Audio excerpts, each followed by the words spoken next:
Yeah. You So know, yeah, man. Okay, so you how early do you start like kind of moving around with Pimp and like when they get into the rap thing and all that? truthfully, I didn't get to hit the road with Pimp until he came home from prison Hmm. because he remembered I took pictures back in high school, and when he came home, I met him at his house, and he's like, "Ed, you take pictures still?" I'm like, "Yeah, kinda." And he pulled me out this side like, "Man, I want family around me. You know, I want my family with me. I'm tired of being around all these pretty much being around the whole crowd of niggas."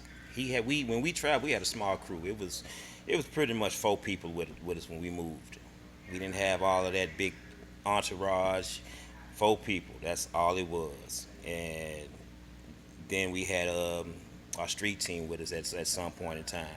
But he kept it small. He kept it close, and he kept it around people he trusted. Because it was one time he had a few drinks. We sitting up in Benihana in L.A. And he's like, "Ed, you look at me as Pimp C, but I look at you as my big cousin, and it's just some shit I'm not gonna do in front of you." So I kind of kept him grounded, and he gave me that respect for being his big cousin, because it was like a 4 year difference, and he always gave me that respect. It would be times.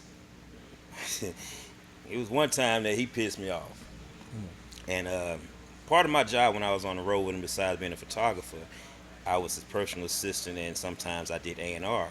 But as a personal assistant, by he and I being kin, I wasn't scared of him, and I told him how I felt and told him what we needed to do. Most times he didn't like it, but he respected it. And we had a meeting in LA with MTV. He had the opportunity to actually do a reality show. No shit. Yeah, if I'm not mistaken, It I was just think him. It wasn't just wasn't a UGK no, thing. It was it gonna was be. just him. Just him. He had the opportunity to meet with the people with MTV, and we were gonna be late. So I knocked on his door. I'm like, "Hey, it's time to get ready. We got this appointment." About 30 minutes later, I'm like, "All right, cuz it's time to go make this money."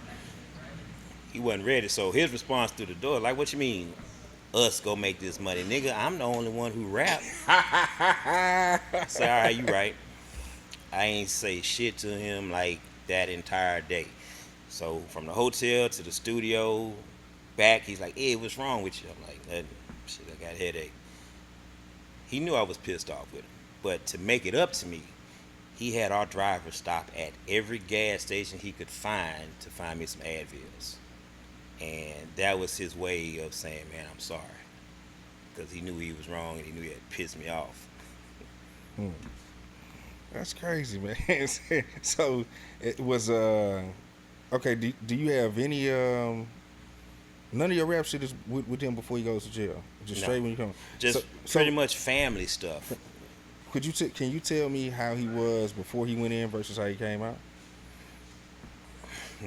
Before he went in, he didn't know how to turn off. My opinion, he didn't know how to turn off Pimp C and Chad. Because every time I've met him or seen him or met up with him somewhere, even if he was at his mama house, he'll come out in Pimp C mode. He'll come out the house minked up, shades on, and when he came home, he was more humble, and I could tell the difference of who he was. So most of the time when we was home, that's kind of back up. Um, a lot of people don't even know who Chad was. Everybody know who Pimp C is, but very few ever met Chad, and I find that to be a very disservice because I've seen Chad go in his pocket and provide food for families. You know, we've been times we went into a grocery store, we coming out and little old ladies coming in the store, he'll reach in his pocket and give everything he had to them. You don't. Not many people ever saw that. Not many people ever heard that.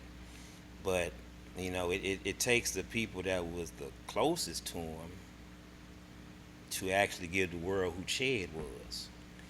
I mean, and just be real with you. When he first died, a lot of people reached out to entertainers. They don't know who Chad was, but his closest crew did, and they were really denied the opportunity to tell the world about Chad. You know, we got like the intimate experiences that nobody ever seen. You know, stuff the entertainers is talking about. Yeah, everybody know that. You know, they might not actually experience it. They probably got it off of the internet. But the ones that was closest to him, they can give you some real stories. You know, and that's how a lot of us felt. Hmm. Donnie Houston.